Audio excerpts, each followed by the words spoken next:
जय माता की दोस्तों, आइए आपको सुनाते हैं पुत्रदा एकादशी की व्रत कथा। पुत्रदा एकादशी की यह व्रत कथा बहुत ही अच्छी है। इसके सुनने से ही आपके सारे पाप, दुख, दर्द सब खत्म हो जाते हैं। तो आइए शुरू करते हैं पुत्रदा एकादशी की व्रत कथा। महाराज युधिष्ठिर ने पूछा, हे भगवान, आपने सफलता एकादशी का महत्व बताकर बड़ी कृपा की है। अब कृपया करके यह बताएं कि पौष शुक्ल एकादशी का क्या नाम है, उसकी विधि क्या है और इसमें कौन से देवता का पूजन किया जाता है। भक्ति वत्सल्य भगवान श्री कृष्ण बोले कि हे राजन, इस एकादशी का नाम पुत्रदा एकादशी है। इसमें भी नारायण भगवान की ही पूजा की जाती है। इसे चर अचर संसार में पुत्रदा एकादशी के व्रत के समान दूसरा कोई और व्रत नहीं है। इसके पुण्य से मनुष्य तपस्वी, विद्वान और लक्ष्मीवान होते हैं। इसकी मैं एक कथा कहता हूँ, सो तुम ध्यानपूर्वक सुनो। भद्रावती नामक नगरी में सुकेतुमान नाम का एक राजा राज्य करता था। उसके कोई पुत्र नहीं था। उसकी स्त्री का नाम शिवैया था। शिवैया वह निपुत्री होने के कारण सदैव चिंता किया करती थी। राजा के पितर भी रो रो कर पिंड लिया करते थे और सोचा करते थे कि इसके बाद हमको कौन पिंड देगा। राजा को भाई, बांधव, धन, हाथी, घोड़े, राज्य और मंत्री इन सब में से किसी से भी संतोष नहीं होता था। वे सदैव यही विचार करते थे कि मेरे मरने के बाद मुझको कौन पिंडदान करेगा। बिना पुत्र के पितरों को और देवताओं की शरण में ऋण मैं कैसे चुका पाऊंगा।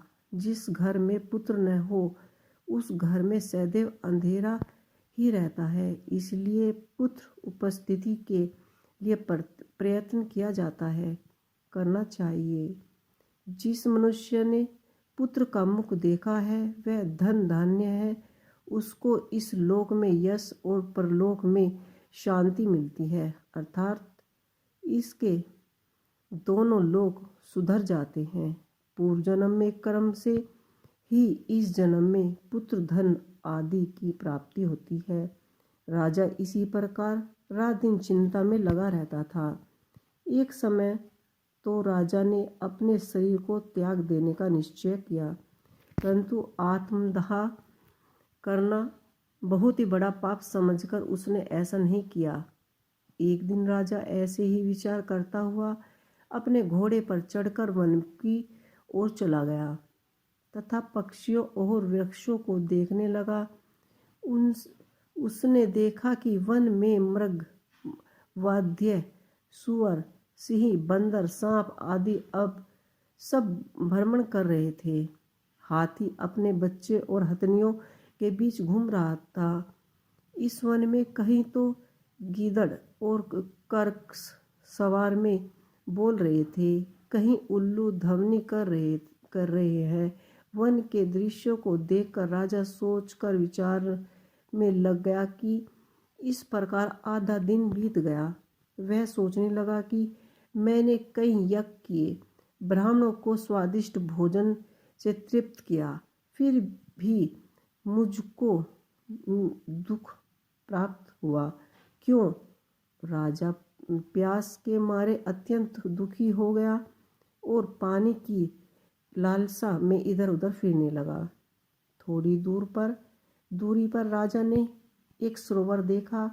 उस सरोवर में कमल खिले थे तथा सारस, हंस, मगरमच्छ आदि विहार कर रहे थे। उस सरोवर में के चारों चारों तरफ मुनियों के आश्रम बने हुए थे। उसी समय राजा ने दाहिनी अंग फड़फड़ाने लगे। राजा सुकन समझकर घोड़े से उतर मुनियों को दंडवत प्रणाम करके बैठ गए।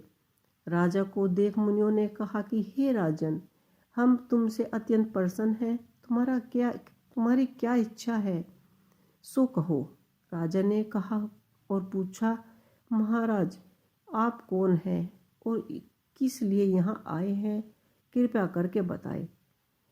मुनि कहने लगे कि हे राजन, आप संतान देने वाले पुत्रदा एकादशी हैं। हम लोग विशेष देव हैं और इस सरोवर में स्नान करने के लिए आए हैं। यह सुनकर राजा कहने लगे कि महाराज, मेरी भी कोई संतान नहीं है। यदि आप मुझ पर प्रसन्न हैं तो एक पुत्र का वरदान दीजिए। मुनि बोले कि हे राजन, आज पुत्रदा एकादशी है, आप अवश्य ही इसका व्रत करें। भगवान की कृपा से आपको अवश्य ही आपके घर में पुत्र होगा। मुनि के वचनों को सुनकर राजा ने उसी दिन एकादशी का व्रत किया, फिर द्वादशी को उसका पारण किया। इसके पश्चात मुनियों को प्रणाम करके महल में वापस आ गया। कुछ समय बीतने के बाद रानी ने गर्भ धारण किया और 9 महीने के पश्चात उनको एक पुत्र हुआ। वह राजकुमार अत्यंत सूरवीर, यशस्वी और